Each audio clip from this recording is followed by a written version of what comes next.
Hello students, I am Arvind Kumar, PhD Physics from Surya School, Rewari. Today we will discuss the fourth application of Gauss theorem from first unit of third chapter electrostatic potential and flux.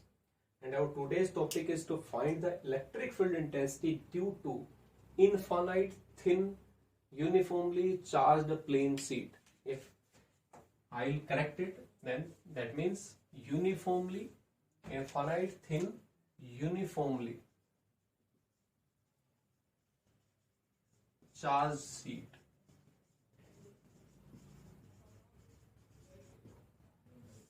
यानी जो charge distribution होगा वो सभी जगह equal होगा, uniformly होगा और charge होगा तभी इलेक्ट्रिक फील्ड इंटेंसिटी कैलकुलेट कर सकते हैं। अगर मैं कहूं ये सिंपल प्लेन ऑफ पेपर है, इसको हम अगर मान लें कि ये इनफाइनाइट है, इसकी जो लेंथ है वो काफी बड़ी है, इनफाइनाइट है, थिन भी है, बहुत थिन है, यूनिफॉर्मली चार्ज है। यूनिफॉर्मली मतलब अगर मैं इस पे चार्ज डिस्ट्रीब्यूट करूं तो सभी जगह इक्वल आएगा। ऐसा नहीं कि इस वाले पोर्शन में चार्ज ज्यादा हुआ, यहाँ पे चार्ज कम हुआ, यहाँ पे और कम होगा, ऐसा नहीं है। यूनिफॉर्मली होगा सब जगह। अगर 1 मीटर स्क्वायर एरिया में यहाँ पे 1 कूलम है तो यहाँ पे भी 1 मीटर स्क्वायर एरिया में 1 कूलम यूनिफॉर्मली चार्ज होगा। और सीट है, थिन सीट है बिल्कुल। तो यहाँ पे इस केस में इसकी इलेक्ट्रिक फील्ड इंटेंसिटी कैसे कैलकुलेट करेंगे, तो यहाँ पे मैंने स्टार्ट किया कि एक थिन सीट कंसिडर करते हैं।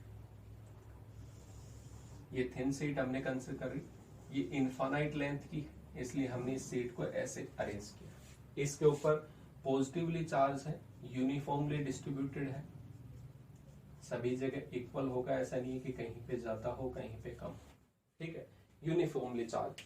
अगर ये इनफाइनाइट आप मान रहे हैं तो क्या कोई ये कह सकता है कि इस पे चार्ज कितना होगा टोटल? तो चार्ज का तो आइडिया नहीं होगा, लेकिन अगर हमें कहीं पे कैलकुलेट करना पड़ जाए तो आप ये कह सकते हो कि पूरी बाउंड्री पे होगा, सरफेस पे।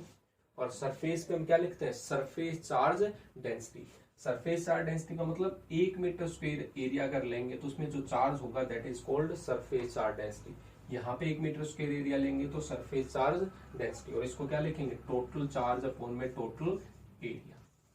लेकिन हमें एरिया वगैरह इनफाइनाइट है तो उसकी नॉलेज नहीं होगी, लेकिन हमें ये पता है सिग्मा 1 मीटर स्क्वायर एरिया में कितना चार्ज होगा, that means surface charge density इस सीट की हमें नोन है। अब इस सीट की वजह से इलेक्ट्रिक फील्ड इंटेंसिटी कैलकुलेट करनी है, तो हमें कहा गया कि यहाँ पे इलेक्ट्रिक फील्ड इंटेंसिटी जो होगा इस सीट से, और आपको आर डिस्टेंस पे देखना है। एक पॉइंट दे दिया आर डिस्टेंस पे, ठीक है, ये ए पॉइंट दिया। अब हमें इस पॉइंट को क्लोज करना है, तो यहाँ पे इलेक्ट्रिक फील्ड इंटेंसिटी जहां पे इक्वल होगी उसी पॉइंटों को तो क्लोज करेंगे। तो उसको कैसे क्लोज कर सकते हैं? इसके इधर तो इतना आ गया सीट के, जैसे मैं कहूं ये सीट है, इससे आर डिस्टेंस, ये पेन की डिस्टेंस है, इस पॉइंट पे हमें इलेक्ट्रिक फील्ड इंटेंसिटी कैलकुलेट करना था जो आर डिस्टेंस पे है, वो आर डिस्टेंस हो गया। अगर मैं कहूं इस सीट से इस साइड में भी आर डिस्टेंस जाए तो भी इलेक्ट्रिक फील्ड इंटेंसिटी क्या होगी? सेम। तो यहाँ पे भी हमारे पास में केस आ गया कि इसके इस साइड में भी जाएंगे तो यहाँ पे भी आर डिस्टेंस पे इलेक्ट्रिक फील्ड इंटेंसिटी क्या होगी? सेम होगी। अब इन दोनों पॉइंटों को हमें क्लोज करना था, तो इन दोनों पॉइंटों को क्लोज करने के लिए हमने एक सिलेंडर बनाया कि ऐसा सिलेंडर जैसे पेन जो है वो इस बाउंडेड है, ऐसे बिल्कुल पास हो रहे।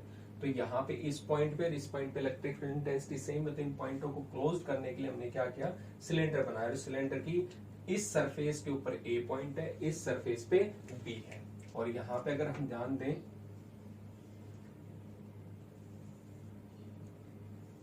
ये इस सीट के थ्रू पास होते हुए और इसको क्लोज कर रहे हैं,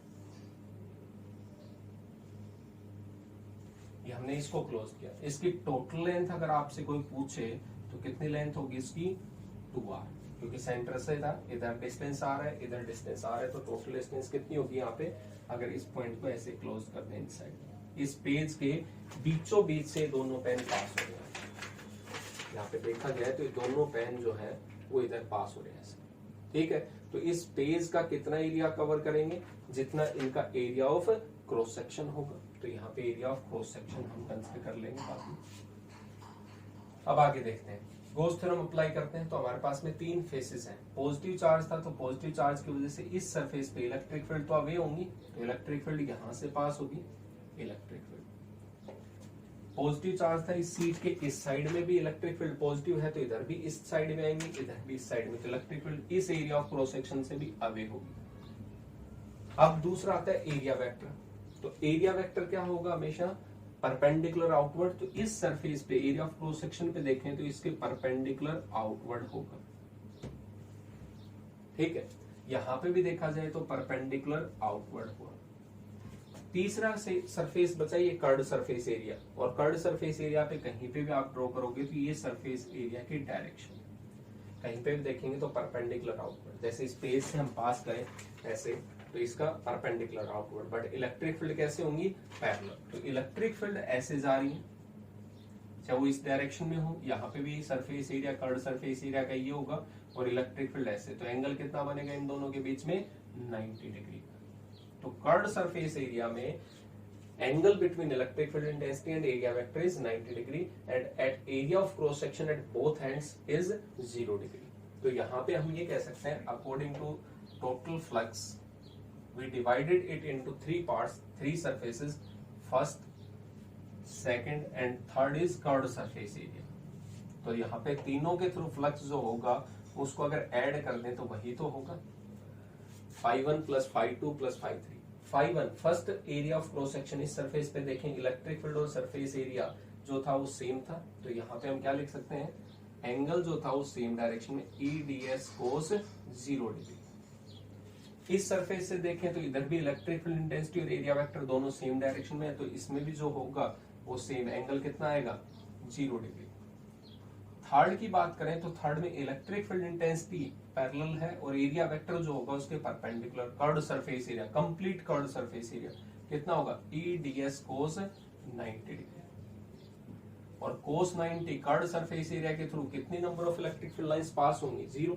अगर मैं कहूंगी फेज पॉजिटिवली चार्ज था और यहाँ पे ऐसे, तो इसके कर्व्ड सरफेस एरिया से कितनी लाइंस पास होंगी, 0।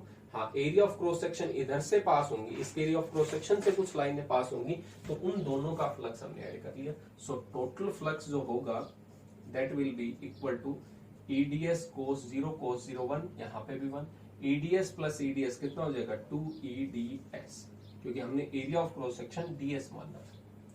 अब अकॉर्डिंग टू गोस थ्योरम अगर यहां पे लिखें, अकॉर्डिंग टू गोस थ्योरम,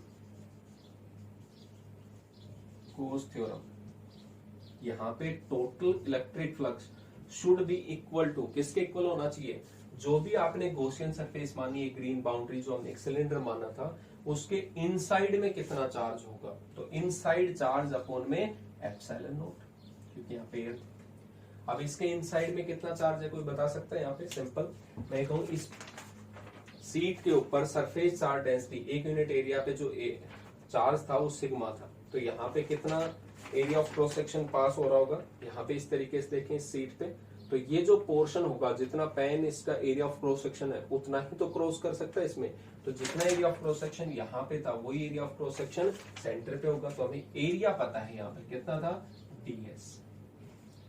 एक यूनिट एरिया पे चार्ज कितना है, सिग्मा, तो DS सरफेस एरिया पे कितना चार्ज होगा इस सीट पे, सिग्मा इंटू में DS, एरिया DS था, सिग्मा इंटू DS वो चार्ज होगा। तो टोटल फ्लक्स हमें पता था 2EDS, और यहाँ पे वैल्यू आई चार्ज की, सिग्मा सरफेस चार्ज डेंसिटी, और कितना एरिया कवर करेगा ये सिलेंडर इस सीट के अंदर, DS अपॉन में epsilon. DS to DS cancel out. Electric field calculate करना था, इलेक्ट्रिक फील्ड ये 2 इधर आ जाएगा, डिवाइड में कितना हो जाएगा, 2 एप्सिलॉन।